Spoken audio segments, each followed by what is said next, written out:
वजीर अफजाइश मवेशियां टी श्रीनिवास यादव ने कहा कि चीफ मिनिस्टर के चंद्रशेखर राव की ज़ेर क़यादत तेलंगाना हुकूमत माही परवरी के शोबे ने मिसाली तरक्की की। उन्होंने कहा कि महकमे स्कीमात के अहदेदारों की गुज़िश्ता 8 साल की कोशिशें काबिल सताइश है। उन्होंने अहदेदारों को हिदायत दी कि वो बदलती हुई टेक्नोलॉजी से खुद को हम आहंग करें और उन्होंने शहर हैदराबाद के महासाब टैंक में वाक़ अपने दफ्तर में अहदेदारों के साथ वीडियो कॉन्फ्रेंस की।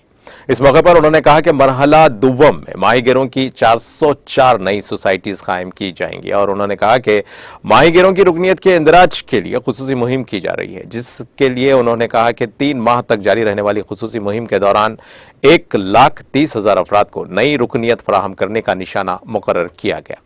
उन्होंने कहा कि रुकनियत 18 साल से ज्यादा उम्र के माहीगीर को दी जाती है और रुकनियत साजी के लिए रकम ना देने की हिदायत दी। उन्होंने जोर देते हुए कहा कि आने वाले दिनों में मार्केटिंग की सहूलियात फराहम की जाएंगी और उन्होंने तमाम अजला में तरबियती कैंप मुनाकिद करने की भी हिदायत दी। उन्होंने अहदेदारों को हिदायत दी कि वो इस बात को यकीनी बनाएं कि रुकनियत के इंदराज में कोई बेज़ाब्तगी ना हो और उन्होंने कहा कि तमाम अजला में माहीगीरों को हुकूमत की जानिब से तरबियत दी जाएगी। रियासती वजीर ने कहा कि वजीर आला के चंद्रशेखर राव ने रियासत के तमाम ज़खायर आब में मछली और झींगों की परवरिश करने की हिदायत दी है और उन्होंने कहा कि तेलंगाना हुकूमत वाहिद हुकूमत है जो मछली और झींगे के बच्चों को मुफ्त तकसीम कर रही है और कहा कि रियासत तेलंगाना की तश्कील के बाद ही रियासत के आबी ज़खायर पानी से लबरेज हो गए हैं।